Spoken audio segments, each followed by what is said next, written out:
Auzubillahiminash-shaytanir-rajim. Bismillahir-rahmanir-rahim. Assalamu alaikum, dear students. Today we are going to cover the topic of biology lecture, that is pituitary gland. उसका हमने कल anterior loop पढ़ा था, आज हमने posterior और मीडियन लूप पढ़ना है. देन थायराइड ग्लैंड हम डिस्कस करेंगे एंड इसी से रेलेवेंट एक और ग्लैंड है जिसे हम पैराथायराइड ग्लैंड कहते हैं. कल हमने पिट्यूटरी ग्लैंड का एंटीरियर लूप पढ़ा था जिसे हमने मास्टर ग्लैंड का नाम भी दिया था. हमने पढ़ा था पिट्यूटरी ग्लैंड जो है वो पी साइज़ जितना होता है, उसका जो साइज़ था वो 0.5 ग्राम था. इसके अलावा अगर हम देखें तो बहुत सारे हार्मोन्स ये रिलीज़ कर रहा है जो ट्रॉफिक हार्मोन से जो एक से दूसरी जगह पर जाकर अपना फंक्शन परफॉर्म करे. प्रोड्यूस कहीं पर हो रहे हैं और वहाँ से सिक्रीट आउट हो रहे हैं ब्लड के अंदर और फिर नेक्स्ट वन जो है वो टारगेट सेल तक पहुंचते हैं. इनको रिलीज़ करने में सबसे इम्पॉर्टेंट फैक्टर जो है वो हाइपोथैलेमस था. हाइपोथैलेमस रिलीजिंग फैक्टर रिलीज़ कर रहा है जो कि ब्रेन का मोस्ट इम्पॉर्टेंट पार्ट है हाइपोथैलेमस, और फिर जो है वो अपना फंक्शन परफॉर्म करते हैं. इसमें हमने कल सोमैटोट्रॉपिक हार्मोन पढ़े थे, कॉर्टिकोट्रॉपिक हार्मोन्स पढ़े थे, इसी तरीके से थायराइड स्टिमुलेटिंग हार्मोन पढ़े थे. तो फोर्थ वन हमने गोनेडोट्रॉपिक हार्मोन कहा था जिसके फर्दर 3 मेजर हार्मोन्स हैं, follicle stimulating hormone, luteinizing hormone और मेल्स में ICSH है, और थर्ड वन हमने कहा था प्रोलैक्टिन है. ठीक है, आज हमने इन्हीं को डिटेल में डिस्कस करना है.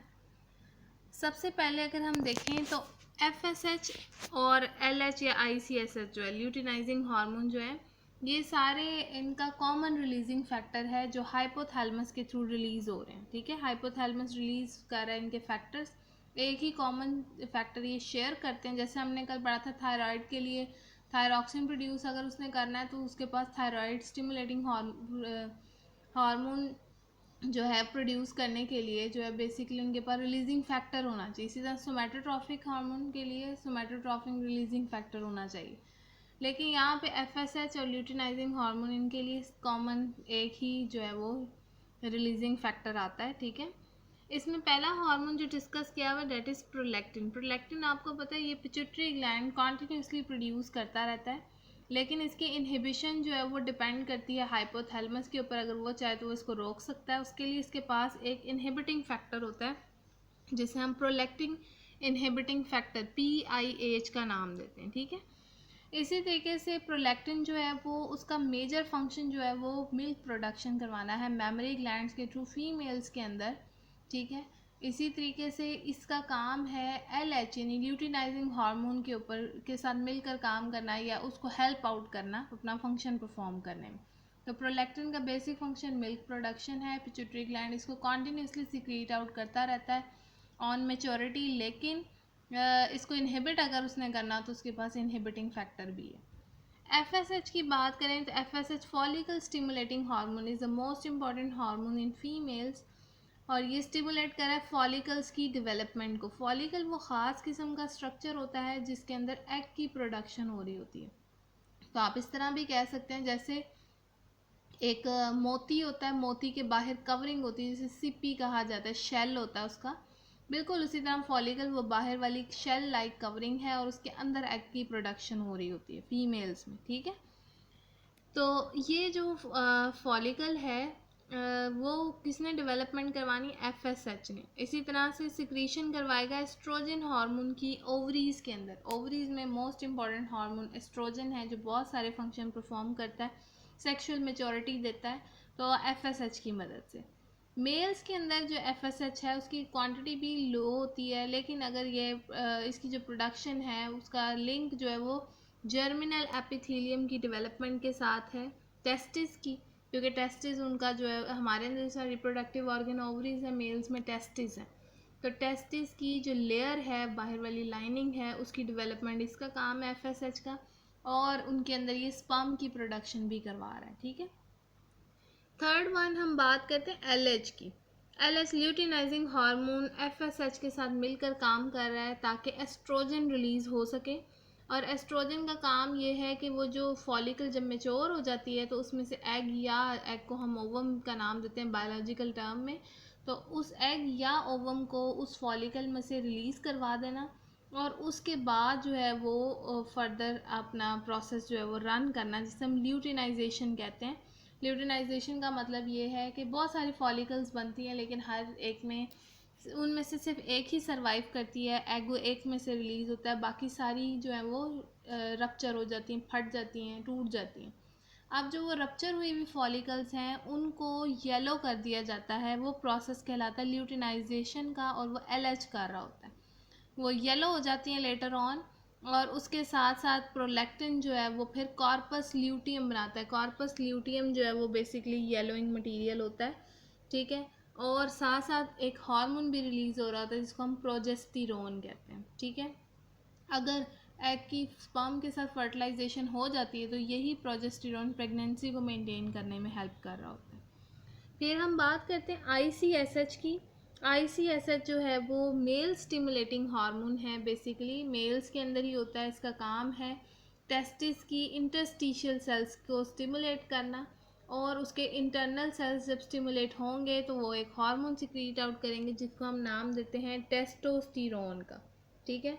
तो ICSH की मदद से हार्मोन क्रिएट होता है जिसे टेस्टोस्टेरोन कहते हैं। तो प्रोलैक्टिन मिल्क प्रोडक्शन कर रहा है, FSH जो है वो फॉलिकल्स को स्टिमुलेट करने में हेल्प कर रहा है, फॉलिकल स्टिमुलेटिंग है, फॉलिकल की डेवलपमेंट भी करवाएगा, उसमें उसको एग भी उसमें से प्रोड्यूस करवाएगा, मेल्स में स्पर्म की प्रोडक्शन करेगा टेस्टिस में। LH जो है वो रप्चर फॉलिकल्स जो हो चुकी हैं उनको येलो करने में हेल्प करेगा, कॉर्पस ल्यूटियम बनाएगा प्रोलैक्टिन की मदद से, और जो है वो साथ साथ प्रोजेस्टेरोन रिलीज़ करेगा। ICSH जो है वो FSH के साथ मिलकर काम करता है समटाइम्स, और वैसे इसका काम क्या है, इंटरस्टिशियल सेल्स ऑफ टेस्टिस को डेवलप करना और साथ साथ टेस्टोस्टेरोन हार्मोन्स बनाना। अब मीडियन लूब आ जाता है हमारे पास पिट्यूटरी ग्लैंड का, यानी कि मिडल जो लूब होगा, मिडल पार्ट होगा, उसमें एक हार्मोन रिलीज़ हो रहा है मेलानोफोर स्टिमुलेटिंग हार्मोन, ठीक है।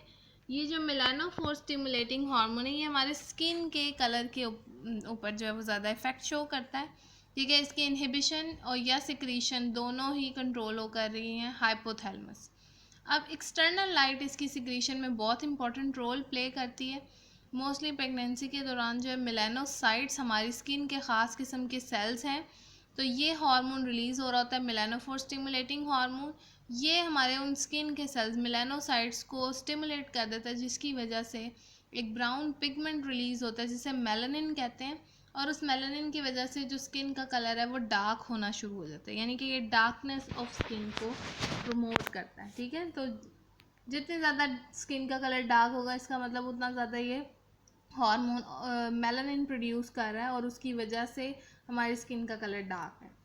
एडिसन डिजीज़ एक इसी से रेलेवेंट डिजीज़ है कि अगर बहुत ज़्यादा median lobe melanophore stimulating hormone release करना शुरू कर दे तो डिज़ीज़ हो जाती है जिसको एडिसन डिजीज़ कहते हैं, और उसका सिम्टम क्या है कि इसकी वजह से हमारी जो स्किन का कलर है वो एक्सट्रीमली डार्क होना शुरू हो जाएगा, ठीक है। तो ये मीडियन लूब एक हार्मोन रिलीज आउट करता है।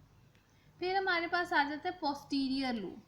जो पोस्टीरियर लूब है इसमें फर्स्ट हार्मोन जो हम पढ़ते हैं that is anti diuretic hormone, जिसे हम ADH भी कहते हैं, जिसे हम वैसोप्रेसिन भी कहते हैं। ये आपने फर्स्ट चैप्टर में पढ़ा होगा। वैसोप्रेसिन का ज़्यादातर फंक्शन जो है वो वाटर स्क्रीशन, वाटर बैलेंस करना, अब किडनी के थ्रू, ठीक है। अब ये जो ADH है ये बेसिकली इसकी सिक्रीशन ब्लड प्रेशर के हवाले से होती है कि अगर हमारे ब्लड का प्रेशर कम है, ब्लड वॉल्यूम कम है, ऑस्मोटिक प्रेशर ऑफ ब्लड अगर मेंटेन नहीं है, तो हाइपोथैलेमस के अंदर होते हैं ऑस्मो रिसेप्टर जो कि ऑस्मो रेगुलेशन यानी water balance, water salt balance करेंगे।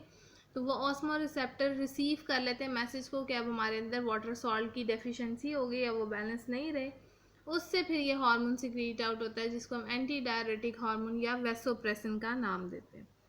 अब एक्सटर्नल सेंसरी स्टिमुलस जो है वो बेसिकली हमारा जो हाइपोथैलेमस के अंदर न्यूरोसिक्रीटरी सेल्स हैं उनको इन्फ्लुएंस करेगा, और उनके इन्फ्लुएंस की वजह से ये हार्मोन प्रोड्यूस होना शुरू हो जाता है। जैसे ही इसका लेवल इंक्रीज़ होगा ऑटोमेटिकली जो नेफ्रॉन का डिस्टल पार्ट था वहाँ पर ज़्यादा से ज़्यादा वाटर की रीएब्जॉर्प्शन स्टार्ट हो जाएगी, वाटर यूरिन में जाने के बजाय बॉडी को सप्लाई होना शुरू हो जाएगा। इस तरह हमारी बॉडी डिहाइड्रेटेड होने से बच जाएगी, ठीक है। इसमें एक डिज़ीज़ भी हो जाती है समटाइम, अगर इसकी डेफिशिएंसी हो तो उस डिज़ीज़ को हम नाम देते हैं डायबिटीज़ इंसिपिडस का, डायबिटीज़ इंसिपिडस। ठीक है, डायबिटीज़ भी 2 टाइप की, दोनों हम यहाँ ग्लैंड्स में पढ़ेंगे। एक डायबिटीज़ मेलिटस है और ये वाली इंसिपिडस है। अगर हमारी बॉडी के अंदर इस हार्मोन की डेफिशिएंसी है तो डायबिटीज़ इंसिपिडस हो जाती है। ये डायबिटीज़ इंसिपिडस क्या करती है, इसकी सिम्टम ये हैं कि क्योंकि हमारी किडनी वाटर को रीअब्जॉर्ब नहीं कर रही होती, प्रॉपर हार्मोन अवेलेबल नहीं है, तो डाइल्यूट यूरिन प्रोड्यूस होता है। यूरिन में बहुत ज़्यादा वाटर की क्वांटिटी ऐड होना शुरू हो जाती है और हमें बहुत ज़्यादा थर्स्ट यानी प्यास लगना शुरू हो जाती है। तो इस शुगर के अंदर प्यास बहुत ज़्यादा लगती है और यूरिनेशन बहुत ज़्यादा होती है, बहुत ज़्यादा यूरिन होता है और यूरिन के अंदर वाटर की कंसनट्रेशन बहुत ज़्यादा होती है। तो ये पोस्टीरियर लूप फर्स्ट हार्मोन है, एंटी डायरेटिक हार्मोन। सेकेंड जो हार्मोन पोस्टीरियर लूप का है वो है ऑक्सीटोसिन। ऑक्सीटोसिन की अगर हम बात करें तो ये स्टिमुलेट करता है, इसकी रिलीज़ जो है वो स्टिमुलेट करती है डिस्टेंशन ऑफ सर्विक्स को। सर्विक्स हमारी एक बोन है जिसकी जो है कॉन्ट्रैक्शन जो है वो उसको स्टिमुलेट करना ऑक्सीटोसिन का काम है ड्यूरिंग डिलीवरी।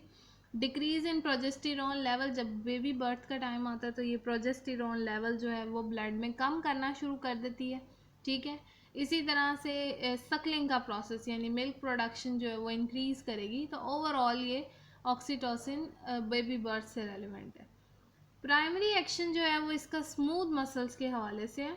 स्मूथ मसल्स पे ड्यूरिंग चाइल्ड बर्थ ये एक्ट करती है और इसका फंक्शन ये होता है कि यूट्रस जो है वो कॉन्ट्रैक्ट करे उस और सर्विक्स डायलेट करे ताकि जो है वो इजीली बेबी बर्थ हो सके।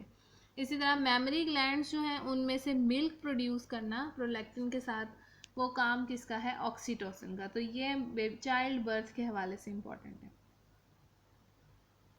फिर हमारे ये तो थे सारे हमारे पास लूप्स, एंटीरियर, पोस्टीरियर और मीडियन। पोस्टीरियर में आपने 2 हार्मोन पढ़े, एडीएच और साथ साथ ऑक्सीटोसिन आपने पढ़ा। अब सेकंड जो हमारे पास ग्लैंड है वो है थायराइड ग्लैंड। थायराइड ग्लैंड की अगर हम बात करें तो इसका स्ट्रक्चर जो है उसमें बेसिकली 2 लूप्स हैं और वो लेरिंग्स के नीचे प्रेजेंट है। ठीक है, हमारे गले के अंदर लेरिंग्स के जहाँ जो हमारा वॉइस बॉक्स है उसके साथ ही 2 लूप्स एग्जिस्ट करते हैं थायराइड ग्लैंड के। 3 हार्मोन ये प्रोड्यूस कर रहा है। सबसे इंपॉर्टेंट तो थायरॉक्सिन है जिसे T4 भी कहते हैं, टेट्राआयोडेट। हमारे गले के अंदर लेरिंग्स के जहाँ जो हमारा वॉइस बॉक्स है उसके साथ ही 2 लूप्स एग्जिस्ट करते हैं थायराइड ग्लैंड के। 3 हार्मोन ये प्रोड्यूस कर रहा है। सबसे इंपॉर्टेंट तो थायरॉक्सिन है जिसे T4 भी कहते हैं, टेट्राआयोडेट थायोनीन। आयोडो आपने याद रखना है, आयोडीन से रेलिवेंट है। फिर ट्राई आयोडोथायरोनिन है जिसे हम T3 भी कहते हैं, मिलता जुलता ही है ये थायरॉक्सिन के साथ, T4 के साथ, बस इसमें 3 आयोडीन एटम होते हैं, थायरॉक्सिन में 4 होते हैं। कैल्सीटोनिन कैल्शियम से रेलेवेंट है, तो ये कैल्सीटोनिन बेसिकली कैल्शियम मेंटेनेंस का काम करता है। फंक्शंस की अगर हम बात करें तो थायराइड जो है वो एक्टिव है, कॉन्टीन्यूसली प्रोड्यूस कर रहा होता है अपना हार्मोन। कब? Number 1 during the period of rapid growth, जब हमारी ग्रोथ बहुत ज़्यादा तेज़ी से हो रही होती है। नंबर 2 हम सेक्चुअली मैच्योर हो रहे होते हैं उस दौरान।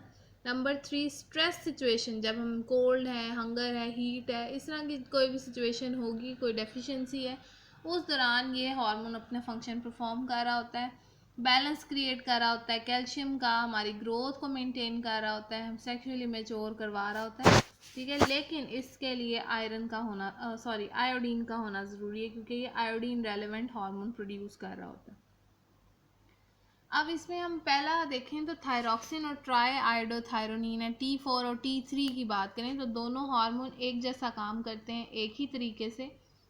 इनका काम बेसल मेटाबॉलिक रेट को इंक्रीज़ करना है। कैसे मेटाबॉलिक रेट, हमारी रिएक्शन कैसे इंक्रीज़ होंगे, जब ग्लूकोज की ब्रेकडाउन होगी, एनर्जी प्रोड्यूस होगी एटीपी की फॉर्म में, साथ हीट रिलीज़ हो रही होती है। तो इसका काम एनर्जी बनाना है, ठीक है, ताकि रिएक्शन इंक्रीज़ हो सके, हमारा मेटाबॉलिज्म इंक्रीज़ हो। फिर इसके अलावा ये सोमैटोट्रोपिन हार्मोन के साथ मिलकर काम करता है और ग्रोथ में हेल्प कर रहा होता है। ठीक है, वहाँ पे भी आपने थायराइड स्टिमुलेटिंग हार्मोन पढ़ा था। फिर इसका काम ब्रेन के सेल्स को के ऊपर काम एक्ट कर रहा है और उसका फंक्शन रेलेवेंट है डिफ्रेंसिएशन के हवाले से। ठीक है, कि वो अपना प्रॉपर फंक्शन परफॉर्म करे, हर पार्ट अपना फंक्शन परफॉर्म करे। एम्फीबियंस के अगर अंदर हम बात करें तो ये एक इम्पॉर्टेंट प्रोसेस है रिप्रोडक्शन का, जिसे डेवलपमेंट का सॉरी, जिसे हम मेटामॉर्फोसिस कहते हैं।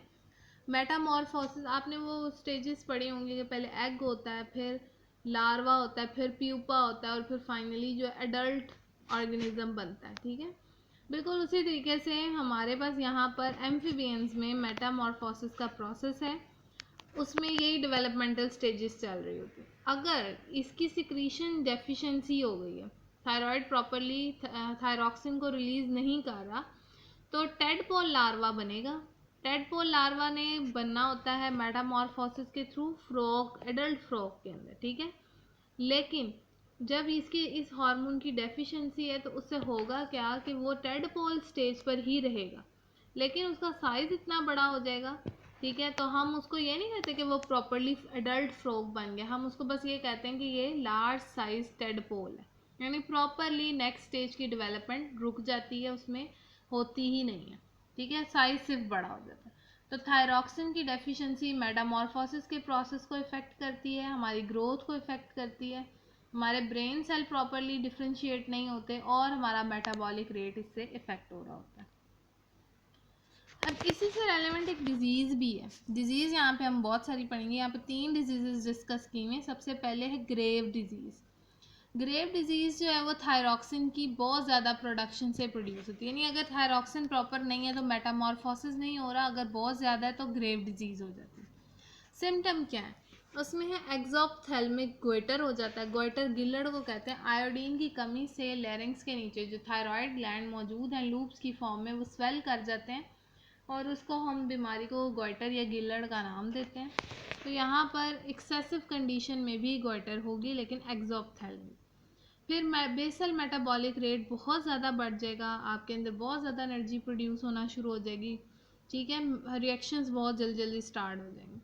अब उससे क्योंकि वर्कलोड बहुत ज़्यादा बढ़ गया, हार्ट को जाहिर सी बात है ज़्यादा फंक्शन परफॉर्म करना पड़ रहा है, ब्लड ज़्यादा सप्लाई करना पड़ रहा है, तो उससे हार्ट फेलियर हो जाता है, कार्डियक फेलियर, हार्ट अटैक हो जाता है, दिल काम करना बंद कर देता है।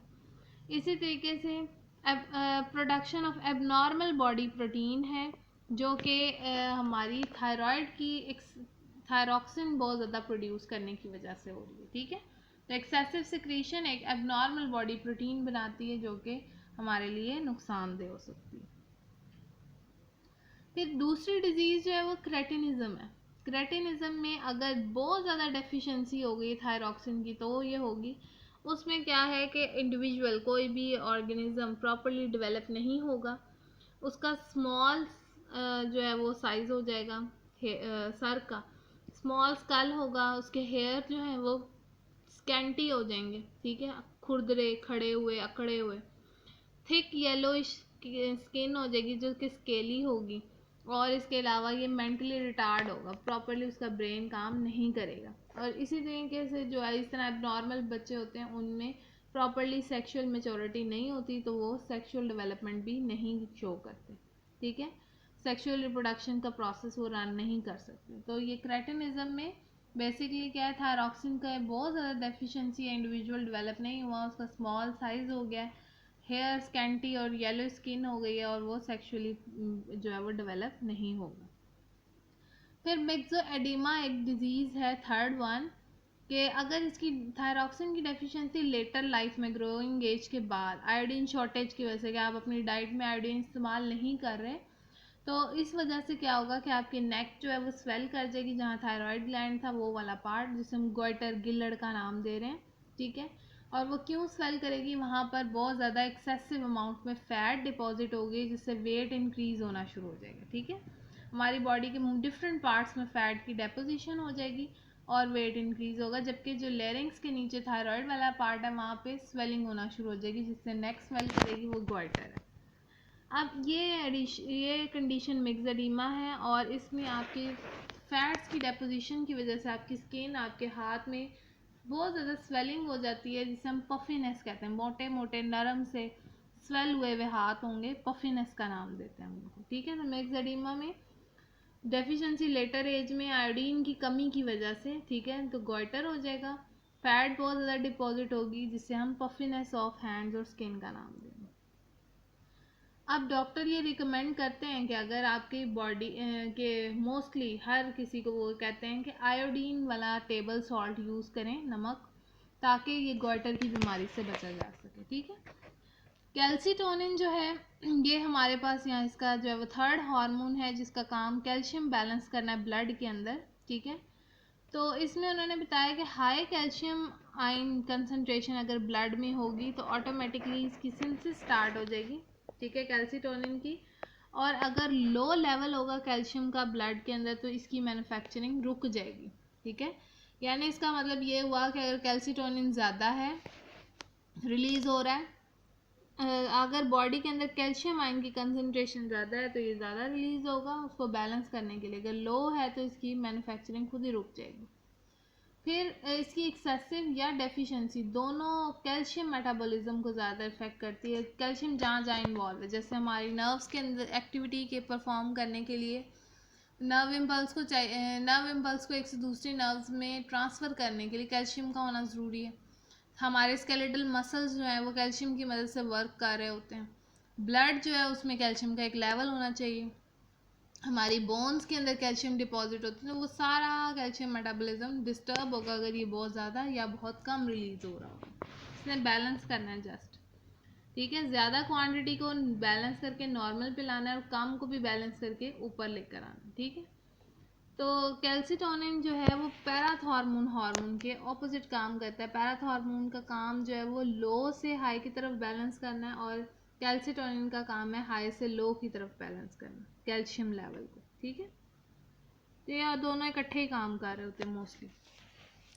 ये आपको उन्होंने दिखाया हुआ थायराइड ग्लैंड में पैराथायराइड ग्लैंड्स हैं। ठीक है, इस डायग्राम में देखें नेक रीजन दिखाया, लेरिंग्स है, उसके नीचे लूब्स मौजूद है थायराइड ग्लैंड के, फिर एसोफेगस स्टार्ट हो जाती है। ये जो दो आपको छोटे पार्ट्स नज़र आ रहे हैं ये पैराथायराइड ग्लैंड्स हैं और ये नीचे ट्रेक किया जो हमारी जिसके ज़रिए हम सांस ले रहे होते हैं, विंड पाइप जो है। ठीक है, ये गॉइटर की कंडीशन उन्होंने शो की हुई है जिसमें थायराइड ग्लैंड बहुत ज़्यादा इनलार्ज हो गया और गले के नीचे स्वेलिंग होना शुरू हो गई। ठीक है,